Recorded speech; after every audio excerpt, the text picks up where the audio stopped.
Ngomong tentang Agustusan, waktu aku masih sekolah sih, ini aku ibaratnya sekolahku itu kan kompleks sekolah ya, lumayan. SD-nya ada 3 SD kalau nggak salah, terus ada SME, SMP, Sanawiyah, dan ada SMA, ada SMAN. STM nggak ada. Itu lumayan banyak gitu kan, itu satu desa dong ya, lumayan inilah gitu. Pokoknya desa yang paling lengkap itu ya desa tempat aku tinggal gitu. Ya bisa dibilang sih kompleks sekolah di situ. Kalau desa yang lain adanya pas SD gitu, mungkin kalau lengkap kota lagi beda kecamatan jadinya gitu. Itu biasanya kalau Agustusan itu yang aku ingat ya, paginya itu kita itu ngikutin upacara bendera. Aku biasanya itu pengibaran bendera tiap pagi nih ya, sore hari aku nggak pernah. Terus ini waktu SD itu aku biasanya kalau udah apa namanya upacara ke kantor kecamatan langsung ngikutin karnaval atau pawai. Pawai itu aku biasanya pakai pakaian Bali, kalau enggak guru, kalau enggak pakaian adat Minang lah yang pakai tanduk gitu. Zaman dulu mah belum ada yang HP-HP gitu, belum ada. Terus biasanya kalau pawai itu mulainya itu sekitar jam 12-an udah mulai jalan, karena kampung aku itu lintas Sumatera. Jadi jalannya itu bagus, emang jalannya itu jalan aspal gitu, kalau kita bilangnya jalan lintas gitu. Itu sepanjang jalan itu ini kita itu dari rumah itu ngumpul ke lapangan sepak bola di dekat di pinggir jalan besar.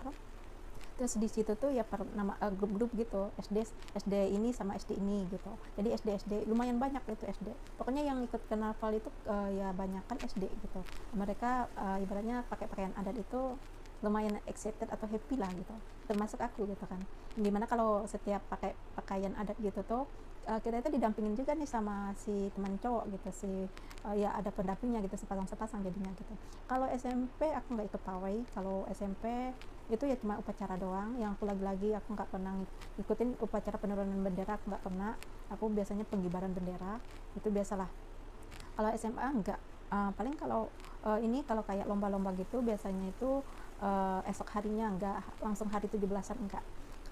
Ya kayak inilah ibaratnya itu hari-hari tenang itu ya seperti itu gitu. Itu kayak petani, kayak yang lain itu yang stop, dia nonton anak-anaknya.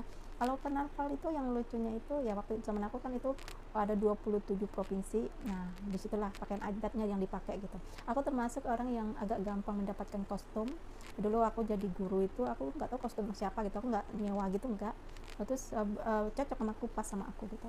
Terus kalau Bali aku nggak tahu sih, itu ibu aku yang nyariin gitu pakaian Bali.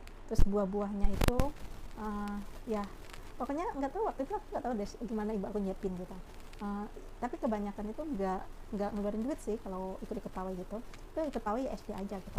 Kalau lomba-lomba itu biasanya di kampung-kampung doang, di desa-desa doang, nggak ada dari sekolah